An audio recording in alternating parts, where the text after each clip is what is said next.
Thanks, Madeline.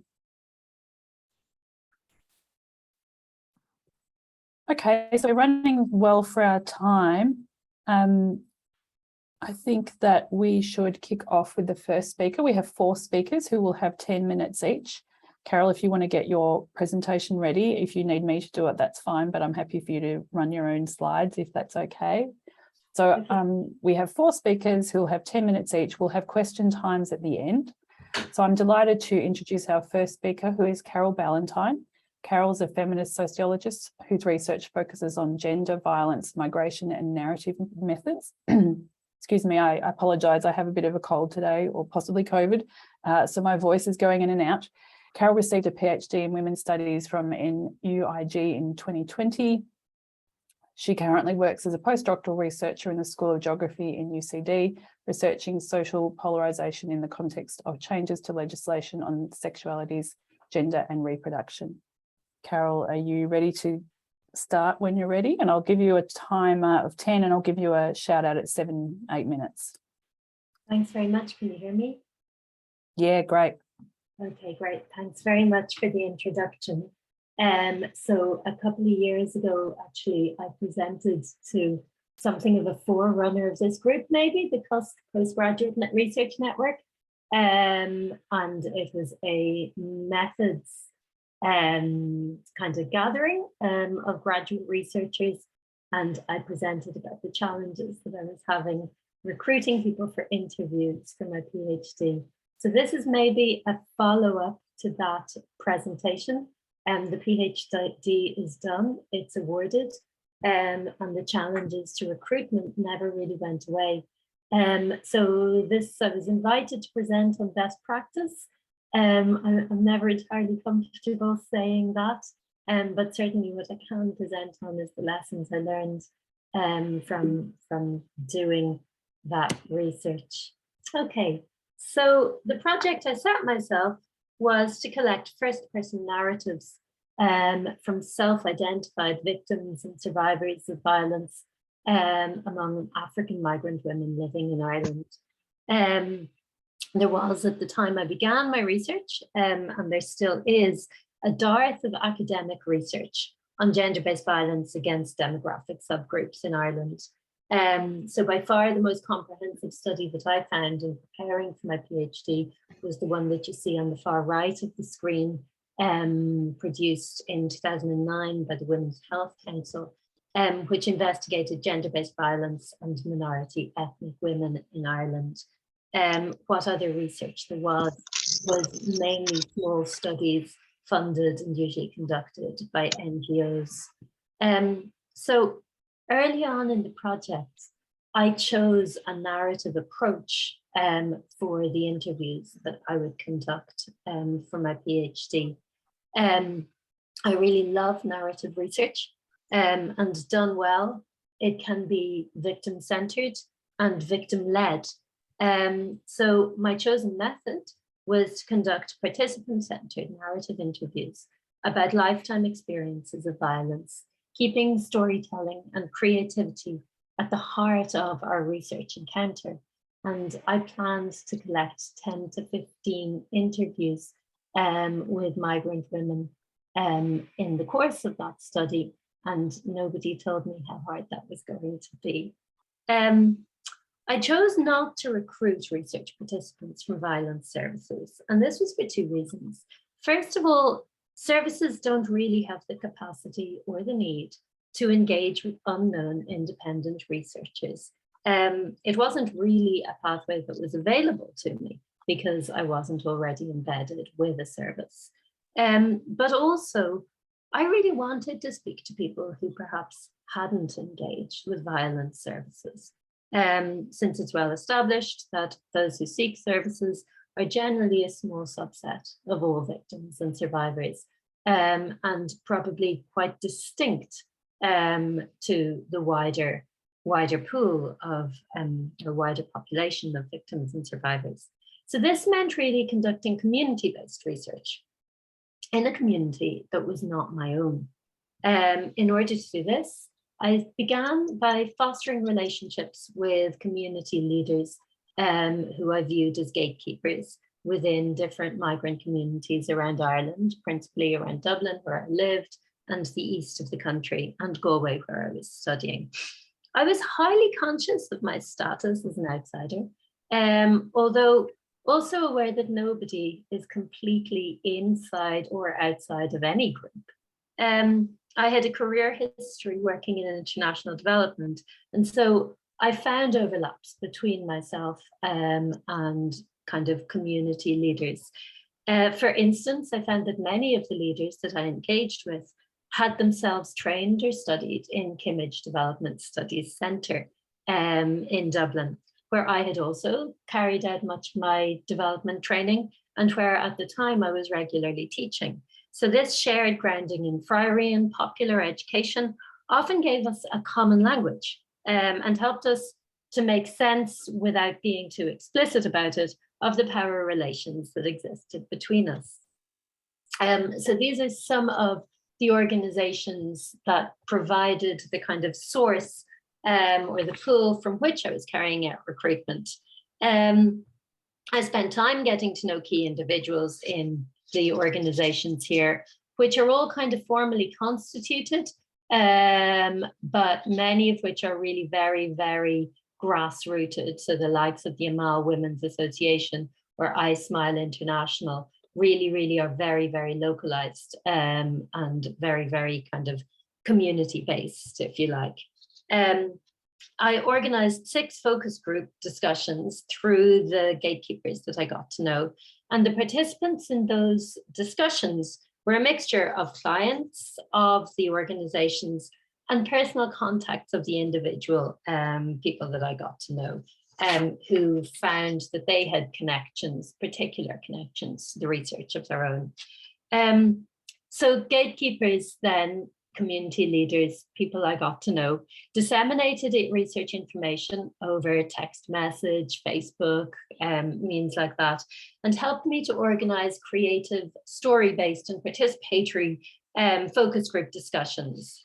The principal data-related purpose of those FGDs was initially to explore norms, attitudes, and behaviors. And the other main purpose of them was to develop a trusting space from which to recruit potential candidates for interviews. This was really successful in the sense that FGD participants were often highly motivated to continue supporting the research. They really enjoyed the discussions, they really enjoyed the space, and they felt a high level of trust within them. But it was a really, really limited approach.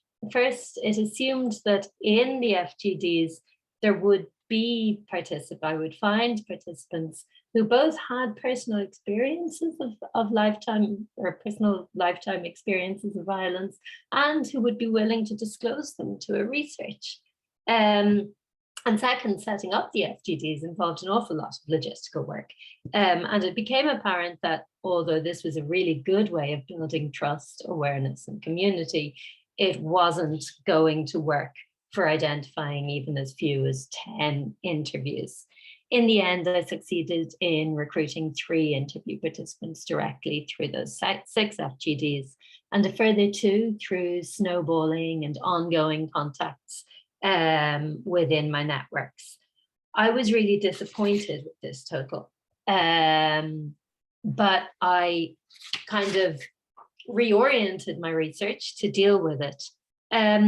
With the interviews that I did collect, I carried out much more detailed analysis than planned, and I embedded them in the data that I gathered from the focus group discussions so that I was able to situate individual personal narratives within collective group-based narratives, which provided an unexpected and really, really rich basis for further analysis.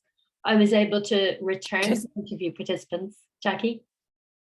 Sorry, Carol, just saying you've got 2 minutes just to let you know. Okay, thanks. I was able to return to interview participants to validate my findings as I went and to check questions with them. And I was able to really lean into the creativity that I had aimed for in the space. So for instance, because I had very few interviews, I was able to work with an artist friend to turn the transcripts into personalized books. And that's what you see in this picture. Each interview transcript I was able to produce as a kind of standalone hardback book.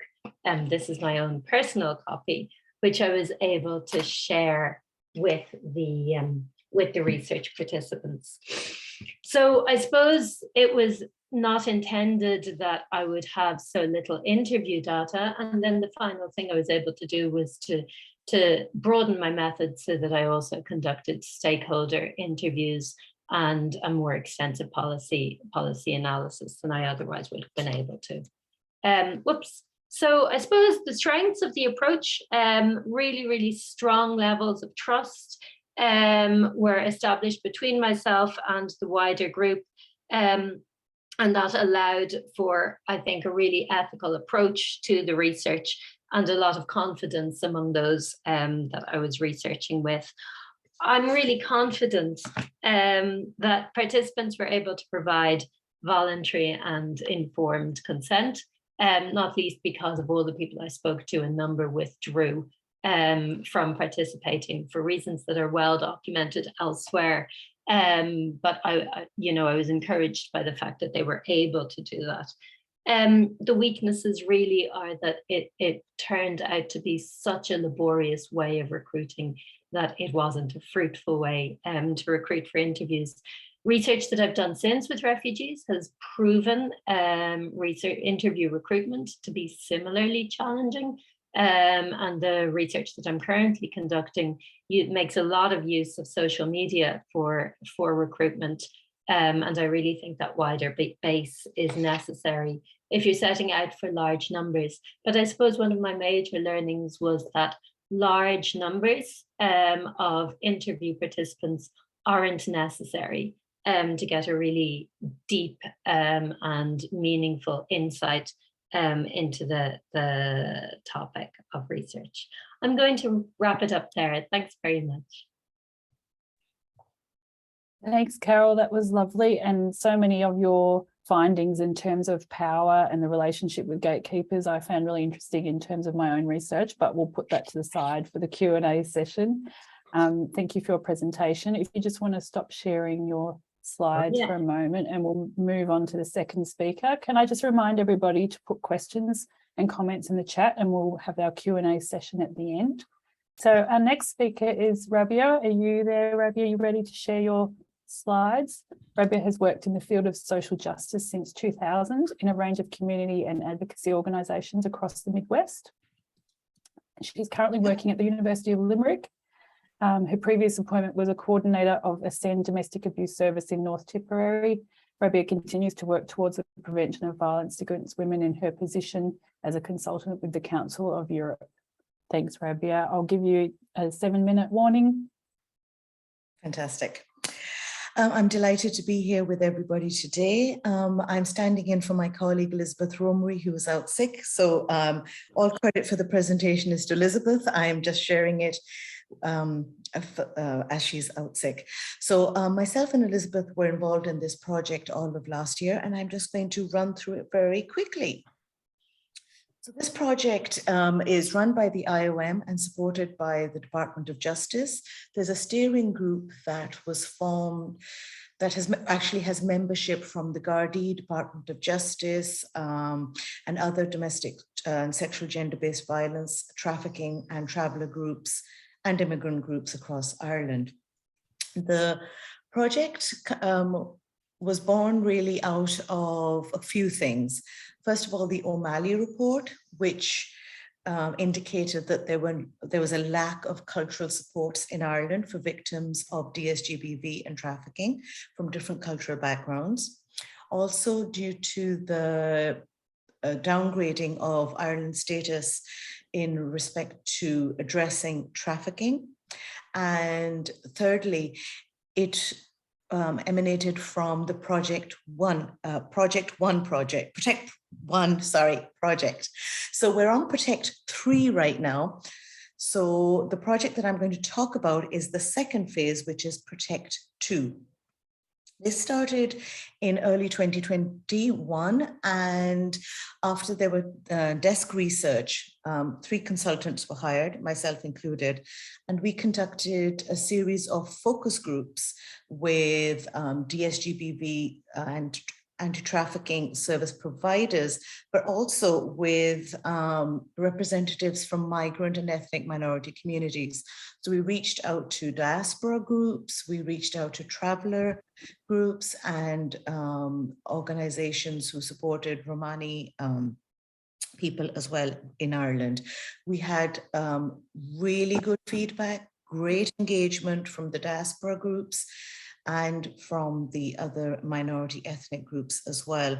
We conducted, and I'll get into the detail of that more in a moment, but the purpose of the research was to do 2 things. First of all, to identify the nature of the training that is required by service providers. 1, the gaps that they identified, but 2, the gaps that the service users themselves identified. And that was critical for us. We did not want to create a training program that was not informed by needs of people on the ground. We didn't want to make assumptions. We didn't want to just rely on desk research and say, okay, this is what happened in the past. This is what the training that's been offered in the past. We really wanted to know what people wanted. So that's why we conducted a series of focus groups. So we started off with desk-based research. Then we had 9 stakeholder consultations, and then we had 22 bilateral meetings with relevant groups. We were trying to identify gaps in their knowledge, any kind of bias, stereotyping, preconceptions that they might have about the communities that they were serving. We also wanted to look at any unrecognized cultural isolation felt by the service users. And it was actually really interesting because we were able to almost, it was like a jigsaw. You were able to say service providers were finding a problem with this, but also the service users were mirroring that, saying, well, that's an issue we have when we go to the service. So what we found then was these were the things that the service providers and the diaspora groups and minority ethnic groups identified. So service providers wanted to know more about the forms of migration. They wanted to know which migrant support services were in their area. Most of the time, they were not aware of which services were there, what services they provided, how to reach out to them, how to contact them. They really wanted to have a sense of understanding of where the service users were coming from, what their point of view was, how to engage with service users, try and find out what factors influence them reaching out, staying engaged, and continuing to remain engaged in the service. They wanted to learn ways in which they could engage with service users, ask questions that were culturally sensitive but empathetic, something that allowed them to get to a place where they were able to understand the motivators and the barriers that the migrant service users might face when engaging with the service. There were some actually really interesting things that came out there.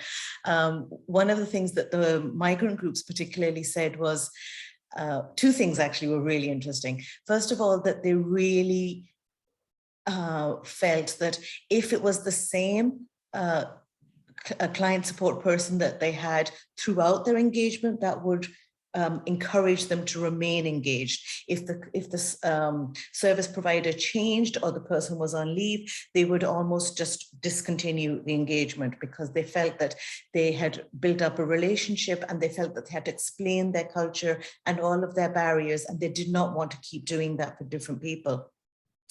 The second thing that they really felt was valuable was when they attended a service, if there was somebody who didn't, even if they weren't from their own culture or from their own background, but if there was somebody in the service who was not Irish all of a sudden they felt that this person would understand them, irrespective of whether they spoke the same language, the same culture. It did not matter.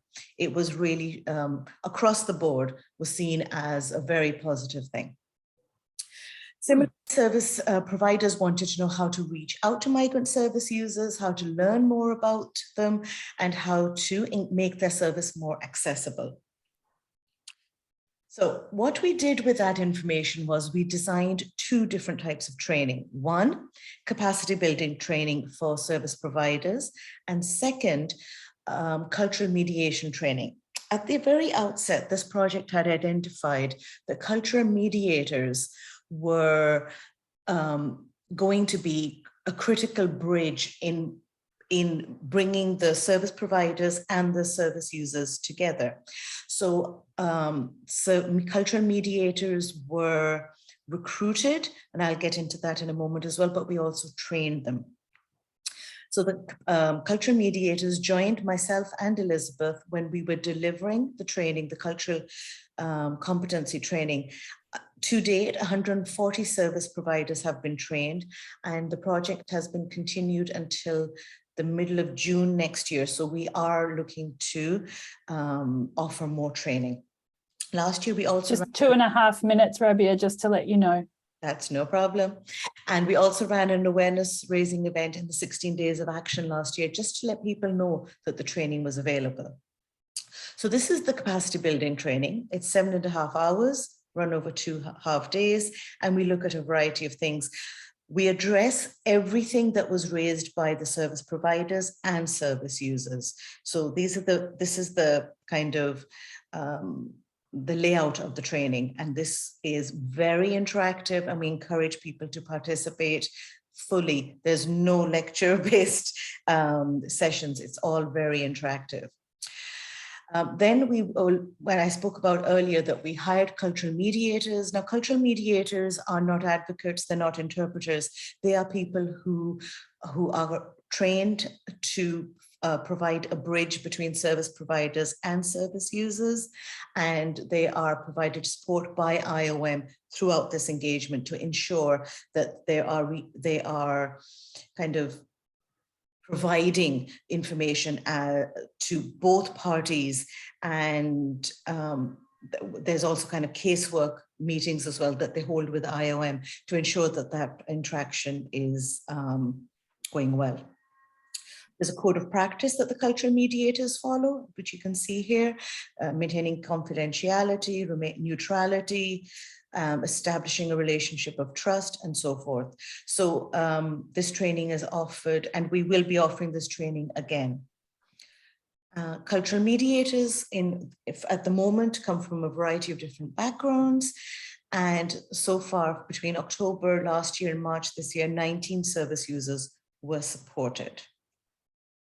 Cultural mediation training is also 7.5 hours over 2 half days, and 20 individuals were trained. Again, myself and Elizabeth offered that training. And in addition to providing them information about their role as a cultural mediator, I spent half of the training talking to them about DSGBV and trafficking, so they have a better understanding.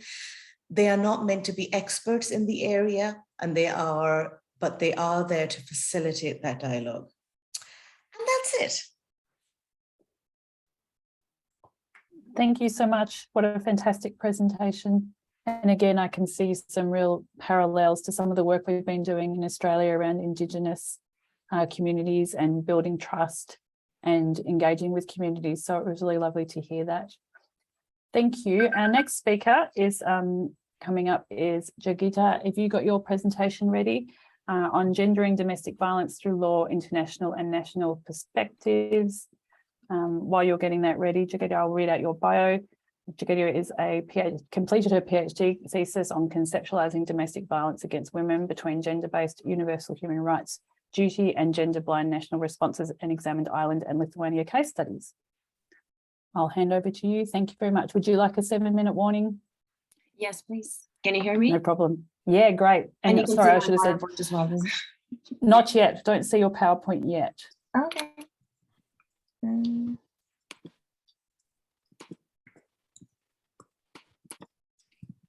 It's coming up now. Just need to pop it on presenter view and then you'll be good to go. That's it, lovely. Perfect. Thank you very much. My presentation is drawn from my research and it is legal, really comparing, I suppose, how domestic violence in particular is understood through international and national jurisdictions.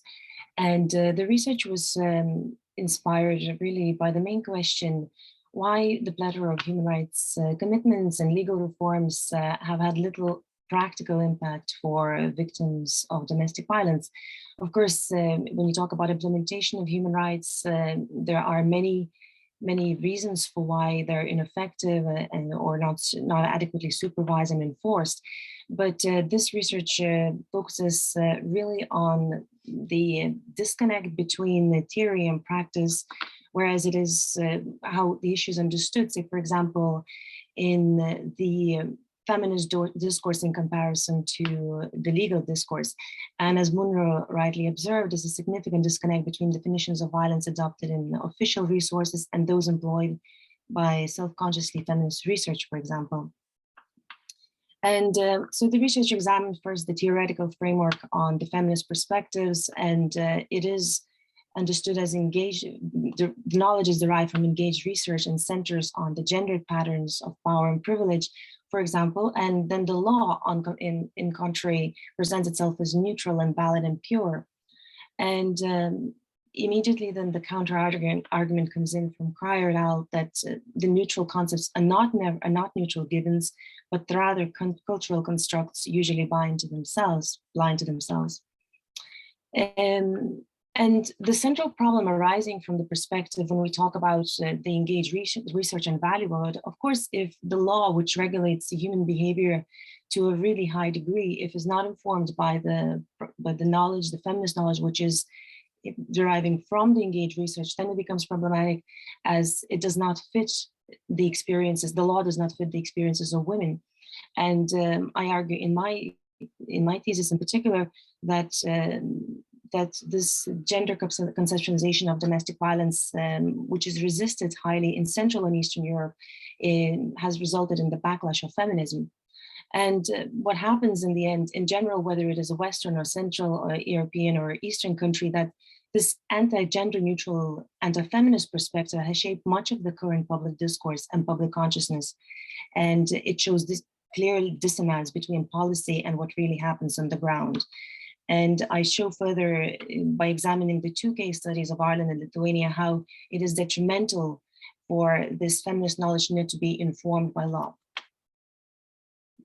And the central premise of this presentation and study in general talks that the gendered understanding is not just in the domain of feminist knowledge. In fact, it is in the highest institutions of the legal structures, such as the CEDAW Committee and the international legal structures, which creates actually a human rights obligation to interpret domestic violence, in this case, as gendered.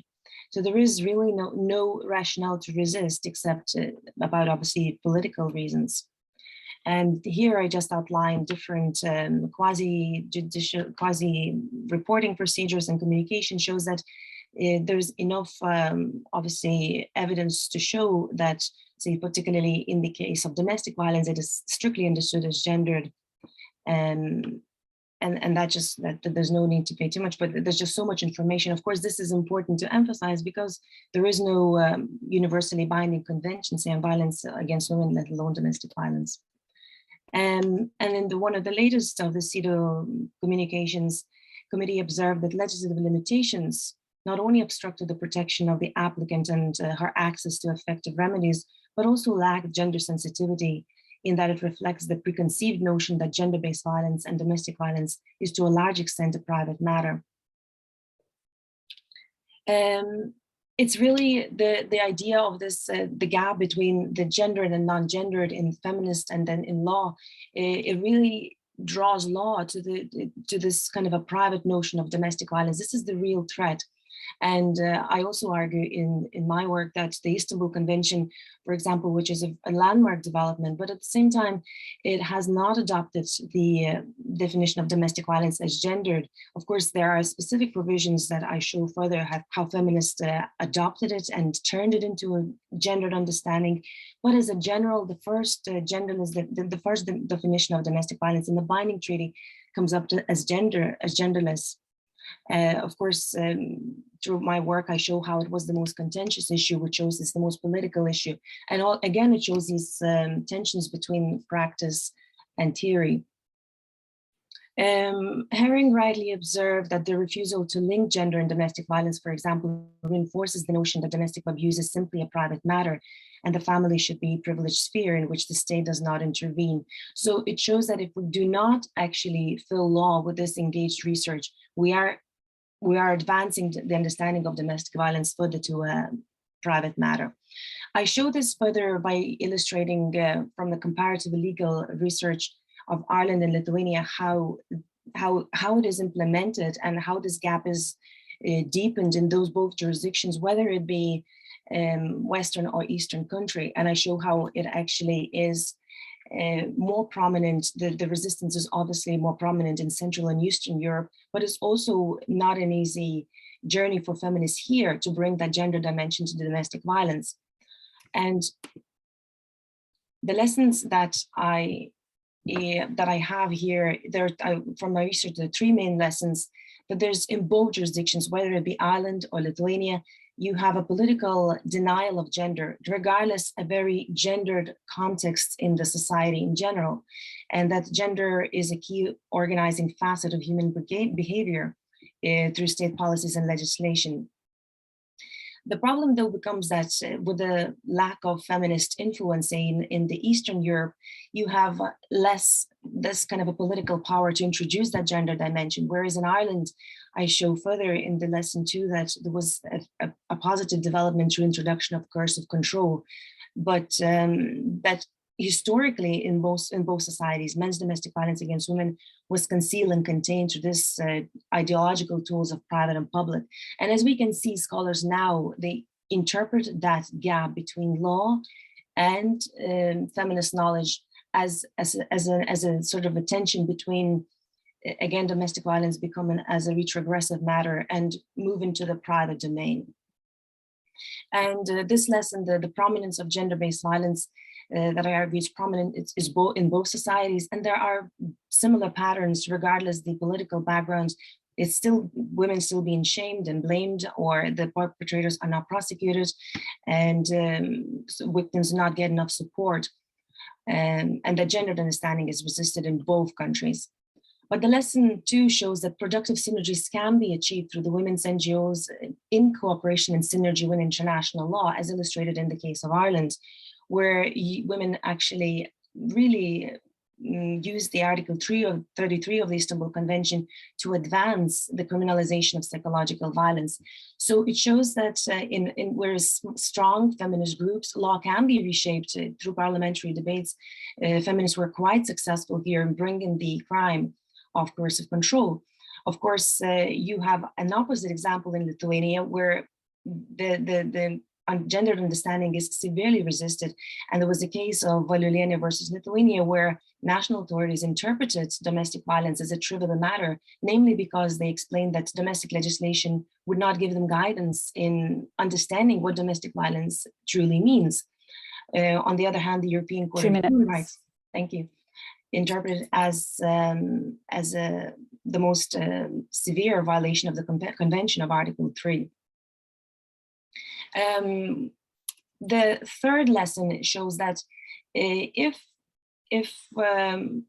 we are not going to follow this engaged research and the feminist knowledge, we're going towards the direction of learning the hard way, just as mentioned in the case of Valiulienė versus Lithuania, and that, for example, where not understanding of what domestic violence means made European Court of Human Rights to become an educator on the nature of domestic violence, which emphasized the multifaceted nature of domestic violence, where physical was understood and underpinned and intertwined with a continuum of intimate partner violence. And I think the lesson for Ireland, although it was progressive in this regard, of criminalization of domestic violence and particularly of coercive control, is that still there's a lack of definitional clarity, and has been highly resisted in parliamentary debates to define it, just as it is resisted in Lithuania. But as I explained, in terms of the feminist movement being really not active, that it is much more difficult to expose the gendered nature of domestic violence. But the lack of definitional clarity is a threat to the first responders, to the courts, and the ultimate message here is that we have to promote the feminist understanding of domestic violence within the legal structures, and communicate with this interdisciplinary research with the Gardaí, with courts and the solicitors and barristers, in explaining on this gendered nature of domestic violence, rather than allowing the law to define what it is. And in the final, one of the recent judgments in Ballantine versus Russia, the European Court of Human Rights, Judge Albuquerque also noted that it is now time to implement in a consistent manner this gender-sensitive approach, which seeks to eradicate gender inequality and within the wholly demeaning of occurrence of domestic violence. So the takeaway message is really that we as the researchers we have to try to get through to the legal area and inform it, because it is strongly resisted, which as exemplified here, threatens retrogressing the domestic violence matter as a private matter. Thank you.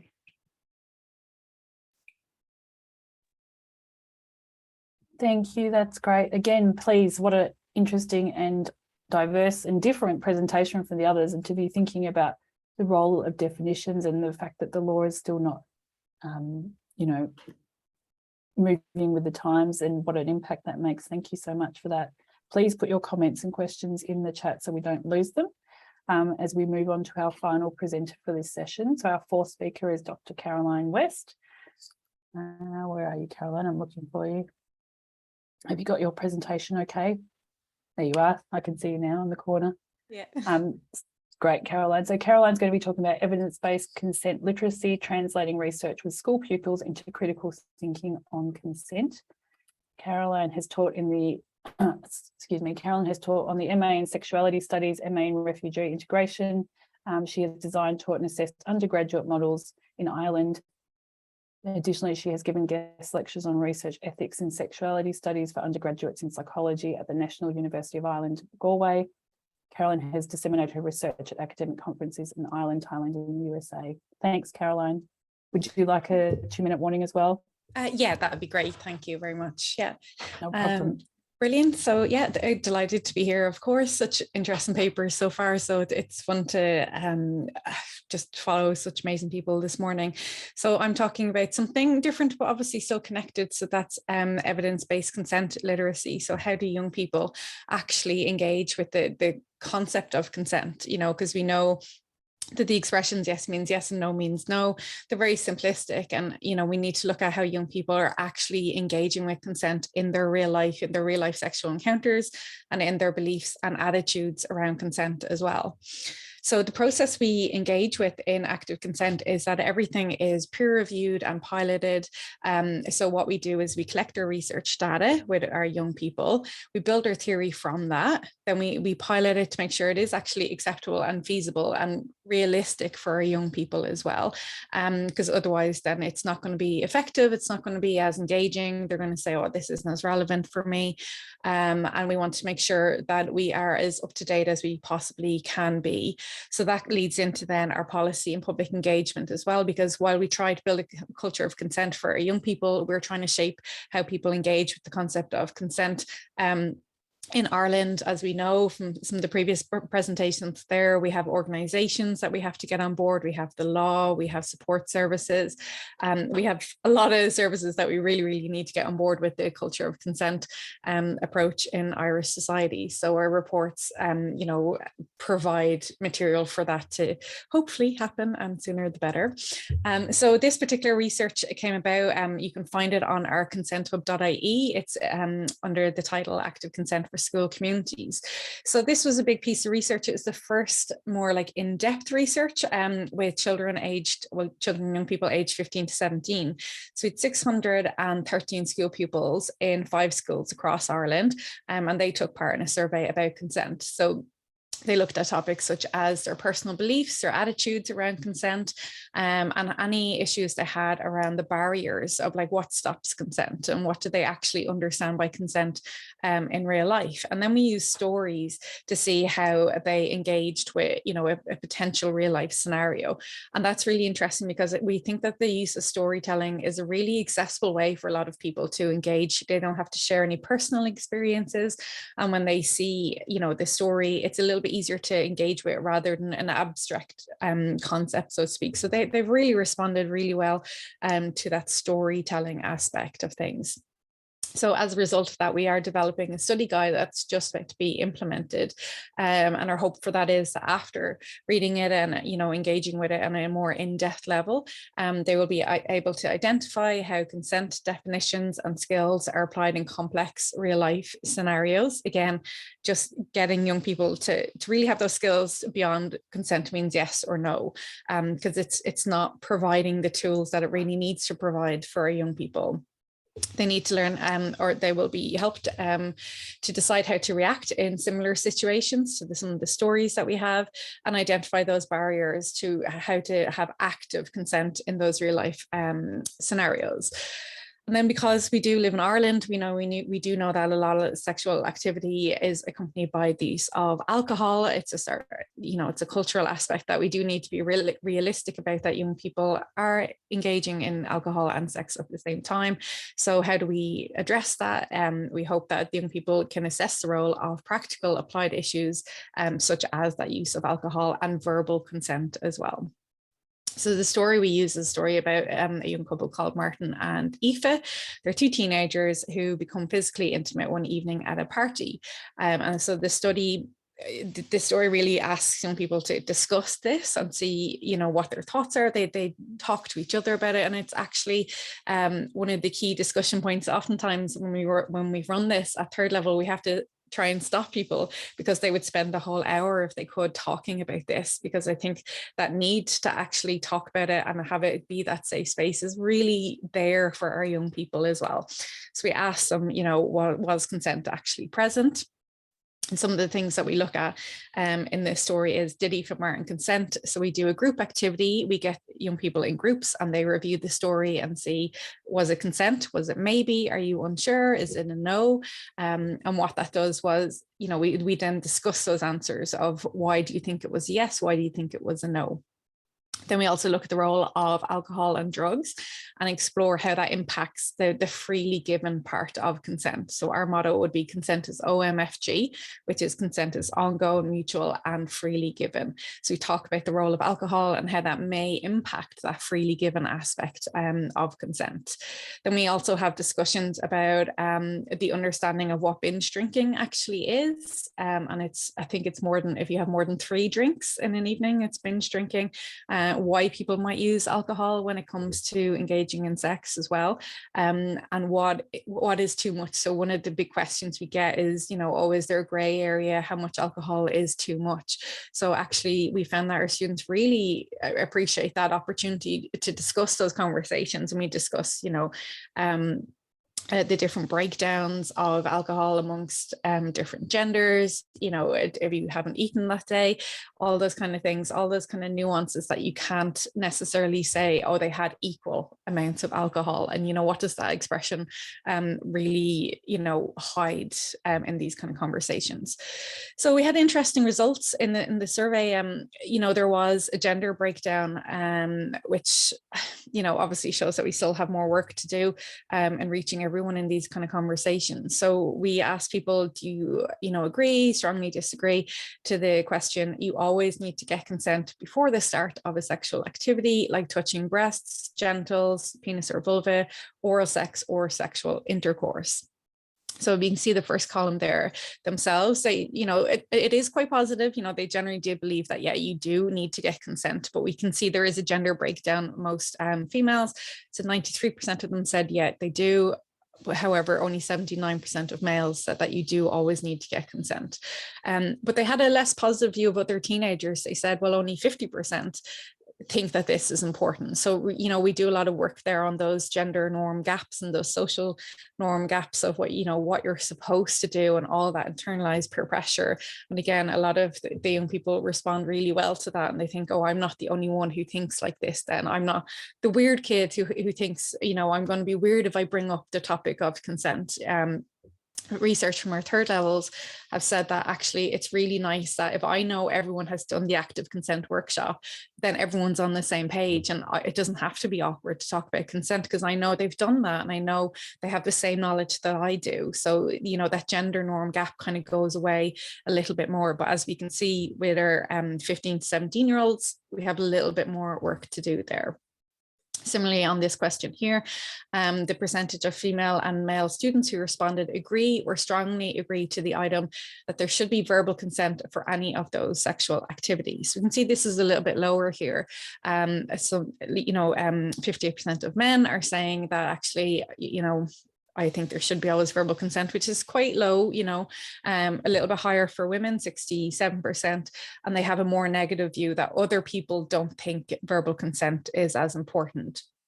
So this is where we use this data to have conversations with the young people about, well, what is verbal consent? What is active consent? What is non-verbal consent? What do all those things look like in reality? And actually, is it a barrier to consensual sex if there is no verbal consent? How is consent communicated otherwise? So we kind of get involved them in that conversation about, you know, what that verbal and non-verbal consent actually really looks like. So the Aoife and Martin story, it's obviously tailored towards young people. Aoife is 15, Martin is 16, and they meet at a party. They kiss and are touching each other, and then Martin takes her into a bedroom. So they have 3 possible endings. They could choose your own adventure story. So version 1, Martin pushed Aoife's head down to give him oral sex, and she smiled. Version 2, Martin gave Aoife's head a firm push. She smiled. Version 3, Martin pushed Aoife's head down. She is not described as smiling. So then we ask our students, is this consent? And they have the option to say, I don't know as well. So no, I don't know, and yes. So an interesting, again, gender difference between the different responses too. So most people agreed that a smile was consent, with 81% of men, but however, 67% of females didn't agree that that was consent. So that's obviously, you know, a concerning gap, you know, when people are misreading smiles or, you know, not necessarily understanding the different reasons why people might smile in a situation such as this. The smile It's again. 2 minutes, Caroline. Oh yeah, perfect. The smile again influenced when Martin pushed Aoife's head down.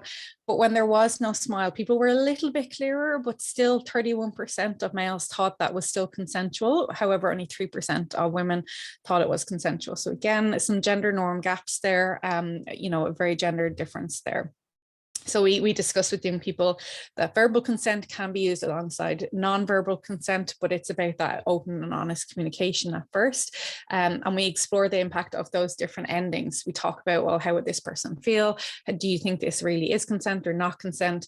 And I think the young people really enjoy engaging with, oh, what do other people think? Because they often don't get that kind of experience. So what we're doing in schools at the moment, we are doing that research. Again, all of our work is based on research. Everything is piloted first. So we have a consent workshop for young people. We have a sexual media e-learning resource that looks at things like pornography and sex on our screens. We support parents and teachers as well. So we run awareness training workshops, because obviously to build that ecological model, we need our parents and teachers involved as well. And we have our digital hub now, which I'll give you a link to in a minute, that has tons of resources on there specifically for people who are over 17, under 17, or teachers or parents. And then we also will have very shortly, hopefully, a filmed consent drama resource. So it's a film version of a play that looks at things like IBSA, real life sexual encounters, things like that. So we base this on the idea that not everyone is a workshop person, and we have to use different tools to be able to access everybody, because some people are, you know, wouldn't go along to a workshop maybe, but they'll listen to our podcast, or they'll go along to our drama, or they'll go along and watch a film, or they might do the e-learning module in their own time. So we have tons of resources that we can send out to young people, but we also have resources for staff and for adults who may be working in some kind of context with young people as well. So we've continuing professional development modules, just to make sure, again, that everyone has the skills, everyone's starting from the same point, I suppose, when it comes to consent. So this is our website here for consenthub.ie, brand new website. Lots of like slightly embarrassing videos of all our staff talking about our consent issues, but really, really engaging for young people, and it allows people that space to just think about what they understand consent to be. So again, we're very much of the opinion that, you know, consent needs to be accessible. We need to be kind. We need to also have a bit of fun and involved in this conversation, and have compassion and bring people along with us in this very much young person centered approach to consent as well. So that is us there. If you want to follow us, please do give us a follow there. So that is me. Thanks, Caroline. Fantastic. I wish we had time to have a look at that website and check out some of those resources, but we can all do that a bit later on. So I'd just like to say thank you to all our wonderful speakers today. What a brilliant range of different knowledge translation examples, such variety in those projects. We have about 7 minutes, I think. Have I got my timing right, Madeline? I think that's right, till we go back to the main group for some Q&A. So if anyone has any questions, please pop them in the chat. Madeline, do you want to start us off with a question? I leave it if I see there's. I want to see, look at the chat there to see if there's anything there. No, it's just people. I'm just having a little scroll myself. There's lots of positive comments. I'm just looking for questions. Yeah. I think one of the things that we're sort of highlighting is the barriers to effective engaged research, and the barriers then to translating that research. And one of the things, of course, and Stephanie sort of alluded to it at the beginning, was that when researchers do research, there isn't a budget usually for translation. And for translation to be effective, if you're looking there at what Caroline and the group in the active consent have done, they have had to seek alternative funding, and you need quite a lot of funding to do. So Caroline, you might say a little bit about, you know, the time and cost and getting funding to do research translation work. Yeah, we've thankfully had our Irish department offer to translate our support services into Irish, which is fantastic. So that's lovely that we got lucky enough that NUIG does that as a support service. But yeah, we've had to reach out to Life's Too Good Foundation, as well with funding from NUIG and then the Department of Further Education as well. But Pádraig is more the funding person than I am. I'm taking his role today for that. But yeah, it seems to be like a constant ongoing process of, you know, we have to get so much money kind of coming in all the time. It is quite a barrier, because obviously every cause that is seeking funding is such a good cause and a worthy cause. So it's just, and again, there's different trends in society as well. So, you know, we do have to be conscious of that. I suppose we're kind of lucky at the moment that Simon Harris has been quite an effective minister so far for a lot of the domestic violence and looking at the sexual harassment at third level as well. So it is interesting, but, you know, again, it's really precarious. And as we saw with, I'm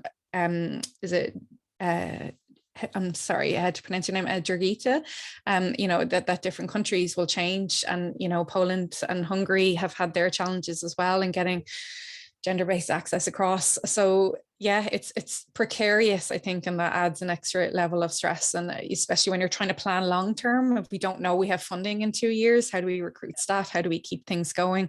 So it's an interesting situation to work under as well, I suppose. But unfortunately, Pádraig would be our main finance and budget aspect. But if you want, I can forward on your email and you can have a conversation with him direct. Pádraig, did present at our last conference. And it's great to see the progress, and also to see that, as someone has put there on the chat, that it's great to see that what you're doing has been embedded into the school curriculum, because of course if it's not, then it can be there for a while in a geographical area and then not be there. Yeah. So Jackie, do you want to see if there's any other questions? Thanks, Caroline. Yep, thanks, Caroline. There's a question for Carol to talk more about the collaboration. Can you see that question, Carol, in regards to the creativity and the way you're able to bring your work to life in knowledge translation with the narrative books? Yeah, so very briefly, I actually published a paper which talks about that in a bit more depth in Violence Against Women journal. So I might put the link to that in the chat in a minute. Great. But basically, the research interviews that I conducted, I kind of have a principle that I had long before I kind of moved into academics, that when you do research, it's kind of the idea of closing the circle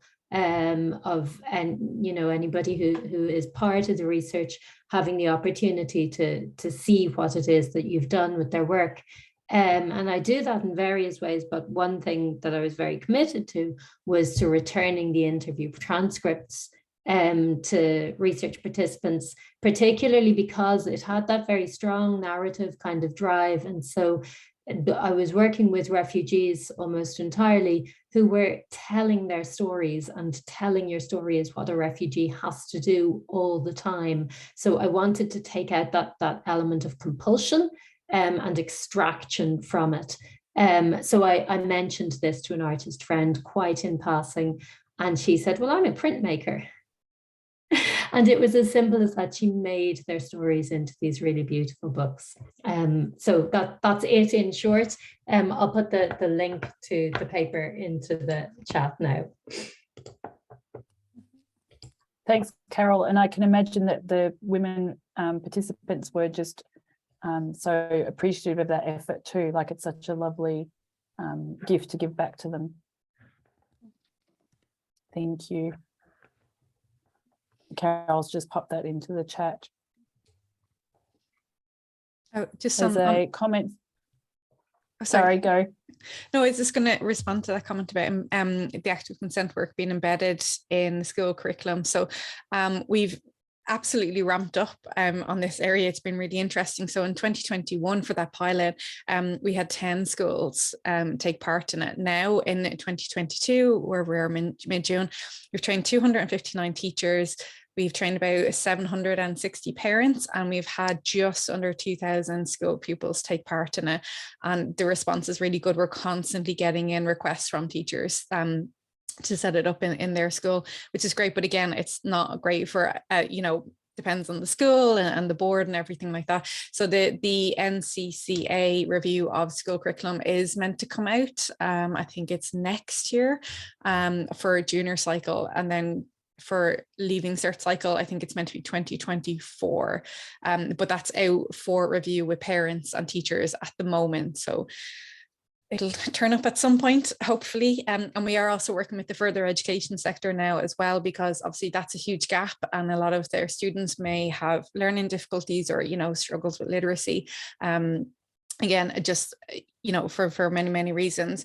So we are working on bringing those alternative resources out there as well, like the filmed drama and having the play as well, because again, not everyone is a workshop person. So it's really great to work with those different groups across society as well. But yeah, more funding, more staff, more time. I'm sure everyone agrees with that for everything that we're possibly doing. I'm just going to let everyone know that we're going back in 2 minutes. Jurgita, there was a question for you, if you can see that in the chat about, Yes. I think it's, can you see that? Yep, great. I can, thank you. And thank you very much, Ashley, very good. Actually, it's really a good question. And it was the essence really of the presentation, to show that in societies where you have the feminist knowledge in particular here in my presentation, and that's where it informed parliamentary debates, you were able to achieve the difference, which is really the criminalization of coercive control in Ireland. On the other hand, where you don't have that societal or interdisciplinary, say, feminist knowledge in Lithuania, where it is resisted or it is feminism, you could say it's a very stigmatized concept even.